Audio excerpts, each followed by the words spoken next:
The glitter of Montecito cannot hide the crossfire of royal drama.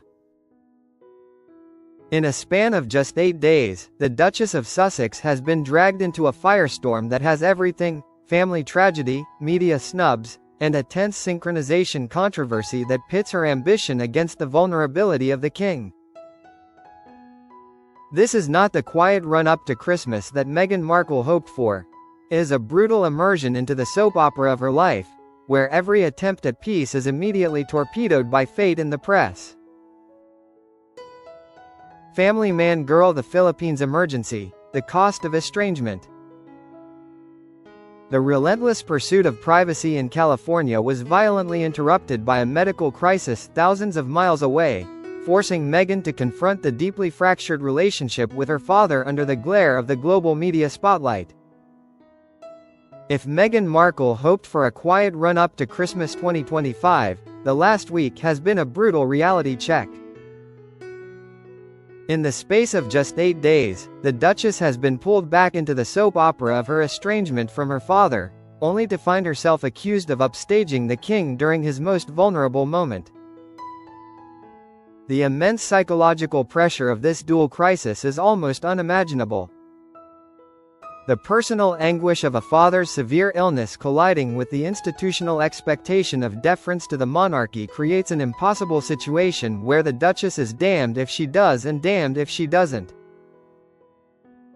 The festive season, typically a time for healing and truce, has become a high-stakes arena for both her family drama and her royal rivalry.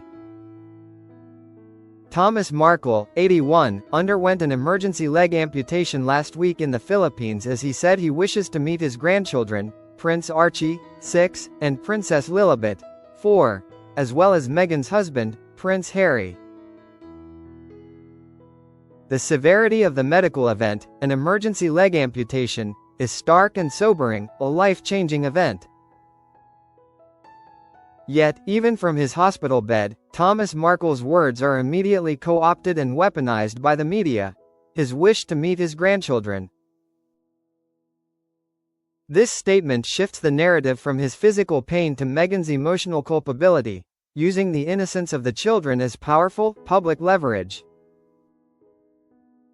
It is a textbook case of public pressure exerted through private pain, demanding action from his daughter by appealing directly to the world's sense of pity. Meghan has been estranged from her father for years after a series of falling outs, including Thomas staging photos appearing to show him preparing for the wedding.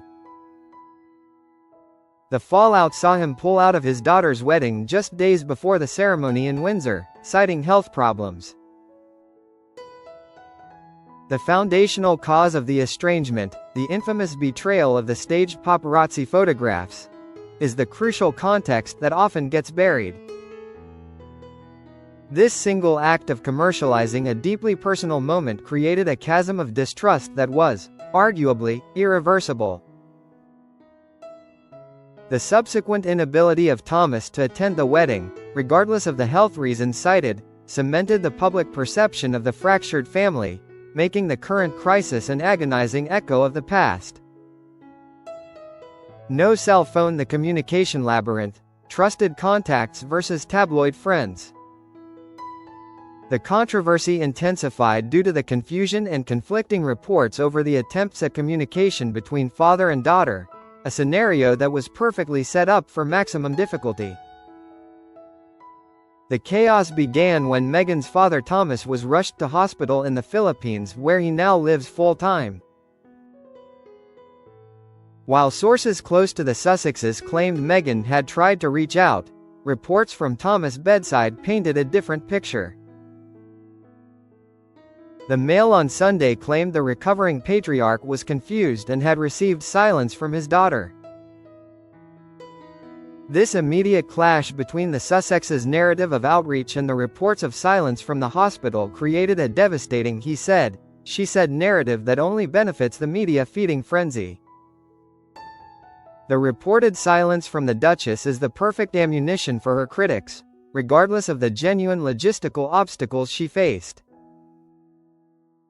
According to the PA news agency, the Duchess does not have his phone number and believes he is not in possession of his phone while in hospital.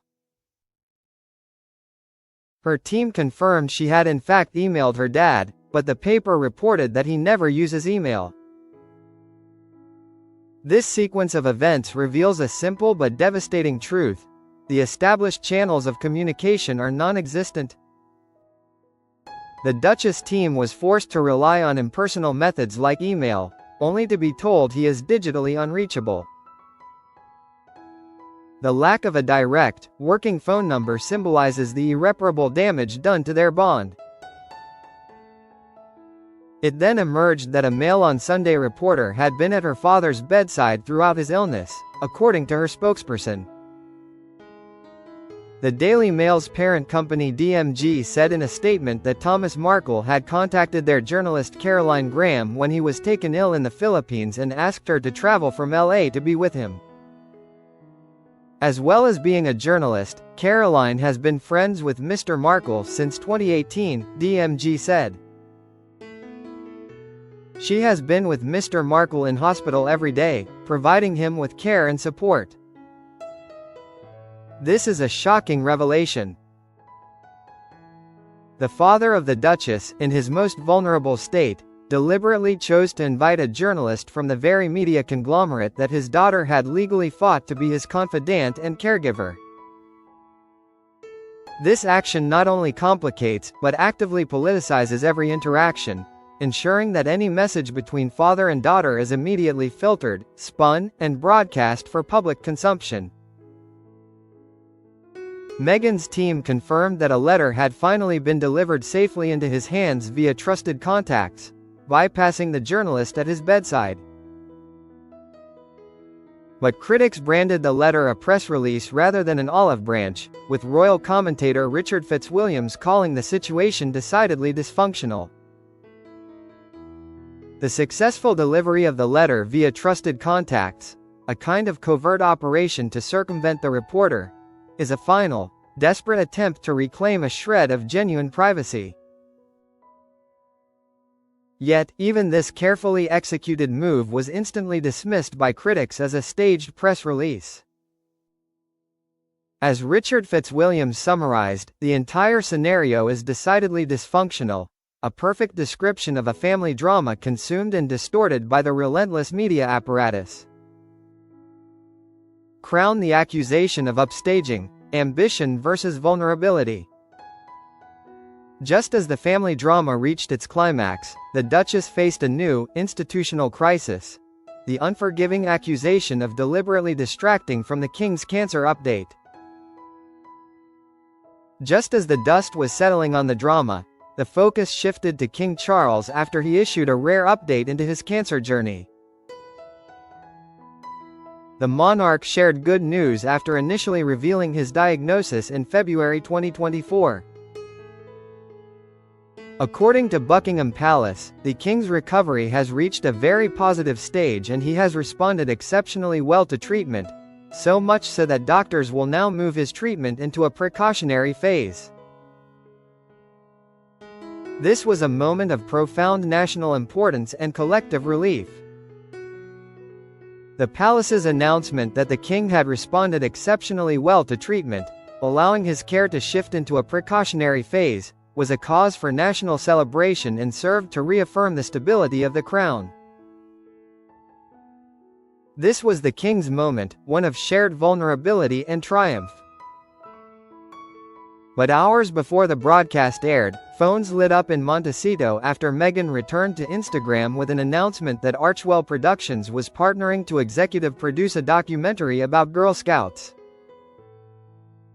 The timing of Meghan's re-emergence on Instagram was, at best, a catastrophic lack of judgment. Her announcement that Archewell Productions was partnering to executive produce a documentary on the Girl Scouts was immediately seen by critics as a calculated attempt to seize the media spotlight from a solemn, significant royal event. The perception of an intentional rivalry, a power struggle for attention, became unavoidable and highly damaging. Archewell Productions is the media company founded by Prince Harry and Meghan. The documentary, directed by Alyssa Namias, follows four tenacious girls, who strive to be a top-selling cookie queen, navigating an $800 million business in which childhood and ambition collide, the festival program states. Announcing the project on social media, Meghan said she has a personal affinity for the film, having been a Girl Scout herself. She accompanied the message with a never-before-seen photo of her as a child with her mother, Doria. A young Meghan is seen with one arm wrapped around her friend and holding her mum's arm with the other, as they posed with other Girl Scouts in LA. While the documentary project itself is inherently worthy, touching on themes of childhood and ambition within an $800 million business, and was accompanied by a deeply personal photo of Meghan and Doria, the timing obliterated the positive intent. In the unforgiving landscape of royal commentary, the launch of a major business project was framed as an audacious move to outshine the monarchy's most vulnerable update. It reinforced the long-held narrative that for the Sussexes, the pursuit of their independent, Hollywood-fueled brand always takes precedence over the solemn deference expected by the palace.